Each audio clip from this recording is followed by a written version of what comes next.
20.000 orang Amerika menerima Islam.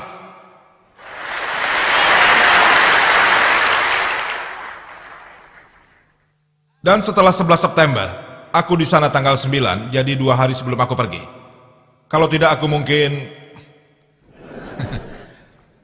aku ada di Inggris. Dan setelah 11 September, dalam jangka waktu 5-6 bulan, begitu banyak acara di Inggris yang membicarakan masalah terorisme. Hal itu baik. Perbuatannya jahat, sangat buruk. Apa yang dilakukan orang itu? Perbuatannya memang sangat buruk. Tapi dampak yang dibuatnya membuat orang-orang di sana ingin membaca Al-Quran secara menyeluruh. Saat ini di Amerika, statistik dari surat-surat kabar yang utama di Amerika, bahwa New York Times mengatakan, Amerika bertanya-tanya, bisakah saya mempunyai kitab seperti orang Muslim? Mereka tidak tahu Al-Quran kitab suci, tapi mereka ingin membaca kitab orang Muslim. Ini baik. Pada waktu Anda berinteraksi dengan kebenaran, seperti yang disebutkan dalam Al-Quran, di surat Al-Isra bab 17 ayat 81. Wa qul ja'al haq wa zahaqal batil, innal batila kana zahuqa. Katakanlah yang benar telah datang dan yang batil telah lenyap. Sesungguhnya yang batil itu adalah sesuatu yang pasti lenyap. Kita harus menggunakan sumber kepandaian kita, sumber akal sehat kita, yang mengendalikan hati kita. Dan Allah Subhanahu wa Ta'ala, Tuhan yang Maha Besar, Dia memberikan janji di Al-Quran di berbagai tempat berbeda. Dalam surat At-Taubah bab 9 ayat 33, surah Al-Sab bab 61 ayat 9, dan juga surat Al-Fatah bab 48 ayat 28 mengatakan, Huwallazi arsala rasulahu bil huda wa dinil haq liyudhhirahu 'alad dini kulli, bahwa Allah telah mengutus rasulnya dengan bimbingan dan kebenaran untuk menyebarkan Islam ke segenap umat manusia. Dan Islam adalah agama yang hak dan lengkap untuk umat manusia. Dan Allah berkata, apabila ada orang tidak beriman tidak menyukainya. Jawabannya di surat Al-Fatah 48 ayat 28. Wa kafa billahi sahida, cukuplah Allah sebagai saksi daripadanya. Pembicaraan akan saya akhiri mengenai topik terorisme jihad dari sudut pandang Islam dengan kutipan dan pernyataan dari Adam Pearson yang berkata, mereka yang khawatir bahwa suatu hari nanti senjata nuklir akan jatuh di tangan para penganut, mereka tidak menyadari bahwa bom Islam telah dijatuhkan. Bom itu jatuh pada hari Nabi Muhammad dilahirkan. Wassalamualaikum warahmatullahi wabarakatuh.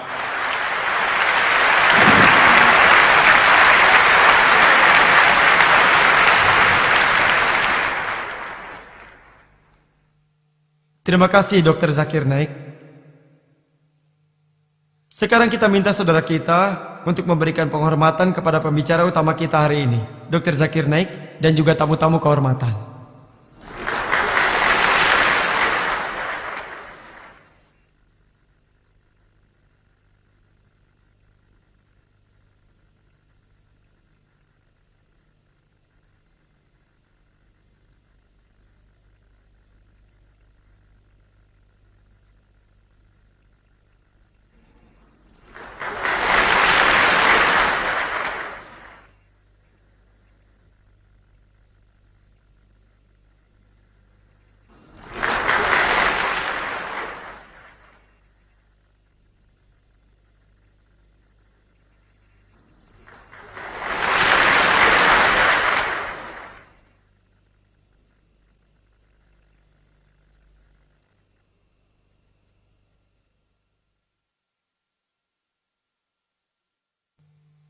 Sekarang kita akan memulai bagian acara yang lebih menarik dalam program ini, yaitu acara tanya jawab.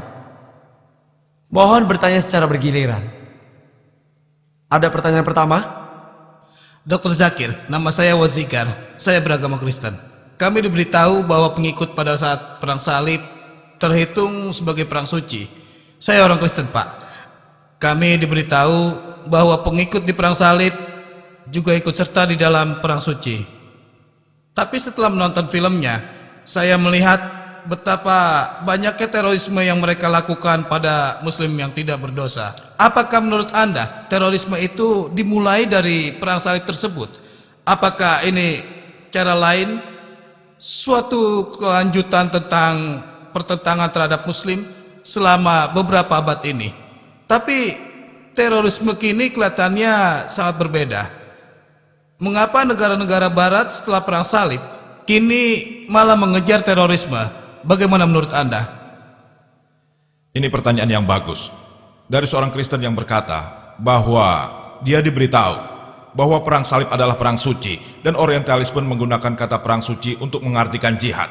Padahal pemakaian kata perang suci atau perang salib hanya agar orang-orang mau bergabung dalam tindakan spiritual. Dan saudara-saudara kita yang jurnalis ini telah menyadari bahwa perang salib tidaklah lebih dari teror terhadap muslim yang tidak berdosa.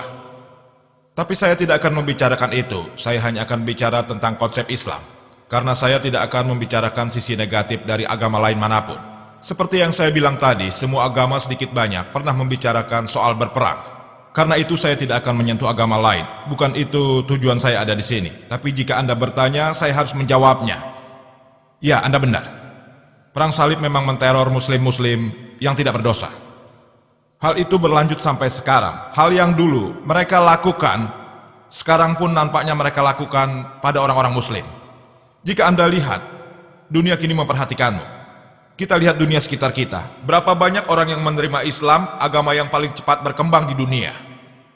Mungkin ada pengalaman buruk di belahan bumi lain. Selalu ada kambing hitam di suatu masyarakat. Tapi kita tidak akan bisa menunjukkan secara jelas di dunia manakah ada orang yang memaksa non-muslim untuk menerima Islam. Tidak ada. Malah, mereka dikecam karena sebagai muslim. Hal ini hanya bisa diselesaikan jika Anda kembali ke Alkitab. Jika Anda baca Alkitab, ada ayat dalam Injil Matius bab 5 ayat 40 sampai 41. Berkata, apabila seorang memukul pipi kananmu, maka berikanlah pipi kirimu. Jika ada yang memukul pipi kananmu, berikan pipi kirimu. Jika ada yang memintamu berjalan 1 mil, berjalanlah bersamanya 20 mil. Jika ada yang meminta bajumu, berikan semua pakaianmu. Itulah pesan Yesus, anak dari Tuhan. Dia mengajarkan semua ini dan berfirman, kasihilah saudaramu. Jika Anda menganalisa dan Anda kembali kepada firman Tuhan, saya tidak menemukan agama manapun yang memerintahkan kita untuk memusuhi orang muslim.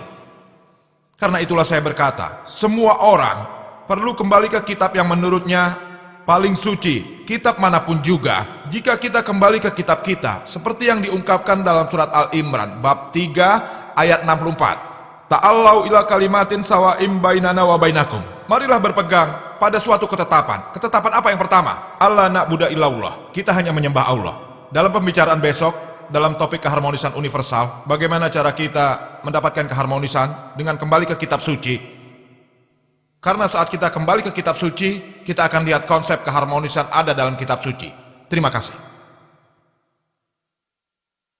Halo, nama saya Raja.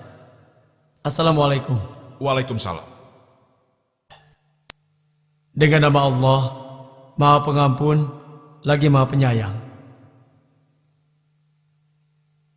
Dengan Nabi Muhammad Rasulullah, semoga damai bersamanya. Sebenarnya saya non-muslim, tapi saudaraku di sana, dia memeluk agama Islam. Di dalam keluarga, dia sering menyebabkan banyak kekacauan dengan orang tuanya. Tapi bukan itu pertanyaannya. Sebenarnya, saya masih keturunan dari keluarga Utlah. Dan saat ini mereka... Maaf saudara, maaf memotongmu. Tapi ini bukan waktunya berpidato. Kami dalam sesi tanya jawab. Tolong bertanya dengan jelas dan tepat. Tolong sebutkan pertanyaanmu. Saat bertanya, tolong secara jelas, jadi saya bisa mulai menjawab. Dan untuk para non-muslim lainnya, saya hanya ingin berkata, jika ada yang ingin bertanya, baik mengenai topik atau bukan, saya persilahkan. Karena saya rasa ini kesempatan baik, saya akan menjawab pertanyaan apa saja. Saya akan berusaha menjawab sebisanya. Jika dari non-muslim, saya dengan senang hati menjawab pertanyaan baik dalam topik ini ataupun bukan, tentang agama apapun. Silakan Anda lanjutkan. Ya, saya minta maaf sudah membuang waktu. Ini mengenai situasi sebelum kejadian 11 September dan sesudah kejadian itu. Dari kejadian pengeboman di kedutaan Amerika. Osama bin Laden, satu-satunya hal yang dibicarakan orang adalah Osama bin Laden dan Islam. Mereka hampir menyamakan Islam dengan Osama bin Laden. Saudara-saudaraku suka berkata, Islam berbeda dan Osama bin Laden pun berbeda. Ini pertanyaan saya, sebagai peneliti Islam, sebagai ilmu keagamaan, dan penganut Islam sebagai agama dari Tuhan, maka apakah